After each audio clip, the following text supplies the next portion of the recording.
Breaking news చూస్తున్నాం. Chandrababu quash petition పై సుప్రీంకోర్టులో విచారణ పడింది. తదుపరి విచారణ సోమవారానికి వాయిదా పడింది. ఇక సెక్షన్ 17A పై చంద్రబాబు లాయర్లు వాదనలు వినిపించారు. న్యాయవాది హరీష్ సాల్వే వర్చువల్ గా వాదనలు తెలిపారు. సిఐడి తరఫున అభిషేక్ మను సంఘవి వాదనలు వినిపించారు.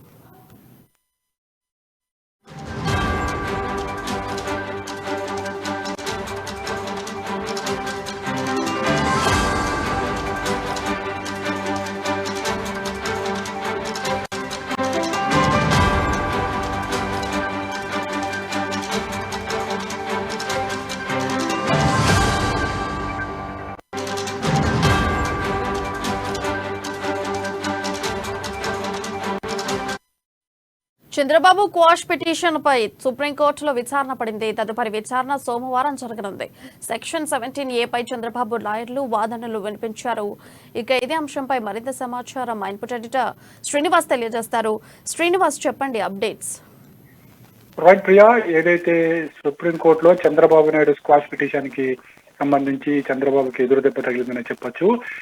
ఏదో క్వాష్ పిటిషన్ పై ఈరోజు వాదనలు వాడివేడిగా జరిగాయి. చంద్రబాబు తరఫున మనకి సిద్ధార్థ లూథ్రా, హరీష్ సాల్వే వాదనలు వినిపించారు. సిఐడి తరఫున అభిషేక్ సింఘ్వి తన వాదనలు గట్టిగా వినిపించడం జరిగింది.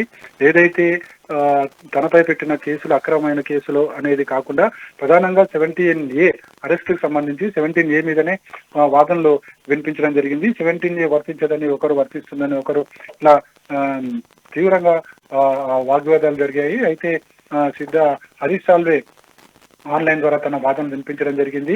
ఏదైతే అరెస్ట్ చేయడం కరెక్ట్ కాదు, ఏదైతే ఈ కేసుకు సంబంధించి ఎక్కడా కూడా పోలీసులు నిబంధనలు పాటించలేదు, 17A చుట్టే ఈ కేసు అంతా కూడా తిప్పడం జరిగింది. మొత్తానికి చూసుకుంటే కనుక ఈ కేసుకు సంబంధించి ఊరట లభిస్తుందని చెప్పేసి టీడీపీ శ్రేణులు భావించారు. కానీ చూసుకుంటే కనుక ఇక్కడ విచారణ సోమవారానికంటే వచ్చే సోమవారం 9వ తారీఖుకి వాయిదా వేయడం జరిగింది. దాదాపుగా వారం రోజుల పాటు ఈ కేసును వాయిదా వేయడం జరిగింది. దీంతో మరోసారి చేదు అనుభవం, టీడీపీ శ్రేణులకు చేదు అనుభవం ఎదురైనట్లయింది. ఈ కేసుకు సంబంధించి సిఐడి తన వాదన గట్టిగా వినిపించింది.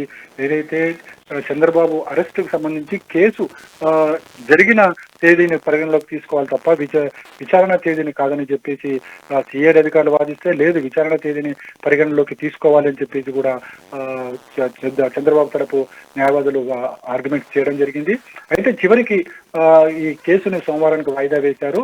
అయితే ఈ వాదనల సందర్భంగా చంద్రబాబు తరపు న్యాయవాదులు ఒక ఆందోళన వ్యక్తం చేయడం జరిగింది. చంద్రబాబు నాయుడు జైల్లో ఉన్నారు, 24 రోజులైంది. ఆయన పరిస్థితిని గమనించి ఆయన క్వాష్ పిటిషన్ వెయ్యాలి, కొట్టేయాలి అని చెప్పేసి కూడా వాళ్ళు కోరడం జరిగింది. అయితే చీఫ్ జస్టిస్ రోహిత్ కి పలు ప్రశ్నలు కూడా వేయడం జరిగింది. చంద్రబాబుకు సంబంధించి బెయిల్ పిటిషన్ వేయకుండా ఎందుకు క్వాష్ పిటిషన్ అడుగుతున్నారని చెప్పేసి కూడా చీఫ్ జస్టిస్ అడిగినట్లు కూడా తెలుస్తుంది. అయితే మొత్తానికి మరోవైపు చూసుకుంటే కనుక సిఐడి కస్టడీకి సంబంధించి కూడా ఒక రూలింగ్ ఇవ్వాలి, పోలీస్ కస్టడీకి తీసుకోకుండా రూలింగ్ ఇవ్వాలని చెప్పేసి కూడా చంద్రబాబు తరపు న్యాయవాదులు కోరడం జరిగింది. అయితే ఇలాంటి ఈ విషయంలో మాత్రం సుప్రీంకోర్టు జోక్యం చేసుకోదని చెప్పేసి కూడా స్పష్టం చేయడం జరిగింది. మొత్తానికి చూసుకుంటే కనుక సుప్రీంకోర్టులో చంద్రబాబుకి ఈ రోజైతే ఏ విధమైన ఊరట లభించలేదు. వచ్చే సోమవారం వరకు కూడా వాయిదా వేయడంతో ఇప్పుడు నెక్స్ట్ చంద్రబాబు కేసుకు సంబంధించి ఏం జరుగుతుందన్న ఒక ఆందోళన అయితే నెలకొంది. ఎందుకంటే ఈ నెల 5 వరకు కూడా చంద్రబాబు నాయుడుకి జ్యుడిషియల్ రిమాండ్ విధిస్తూ కోర్టు ఆదేశాలు ఇవ్వడం జరిగింది, ఏసీబీ కోర్టు.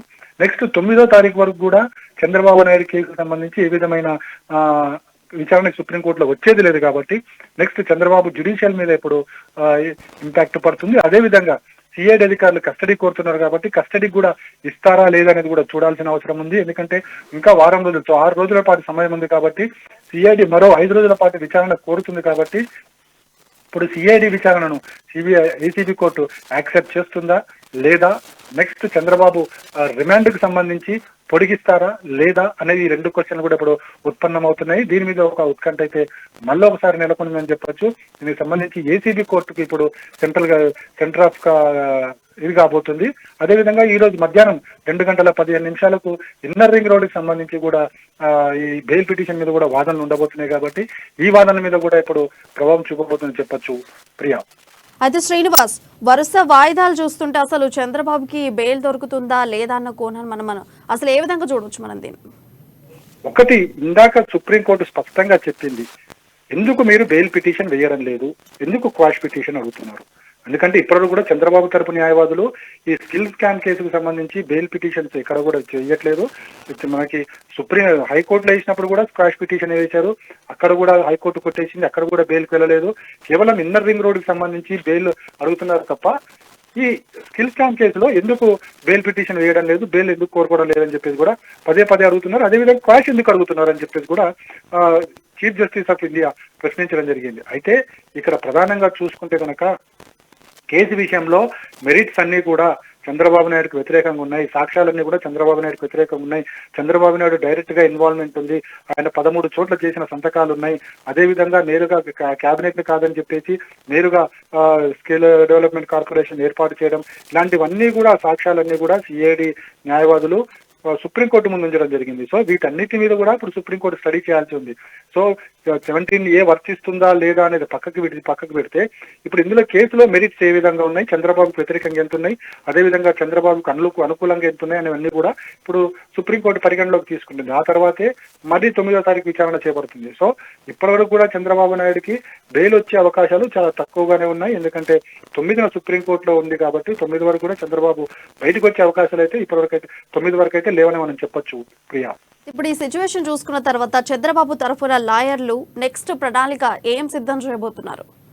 ప్లాన్ అంటే ఇప్పుడు హైకోర్టుకి మళ్ళీ రావాల్సి ఉంటుంది. హైకోర్టులో బెయిల్ పిటిషన్ ఏదో ఇన్నర్ రింగ్ రోడ్ సంబంధించి బెయిల్ పిటిషన్ మీద ఆర్గ్యుమెంట్ జరిగాయి కాబట్టి దాని మీద చూడాలి. నెక్స్ట్ ఫైబర్ నెట్ కేసు ఒకటి ఉంది.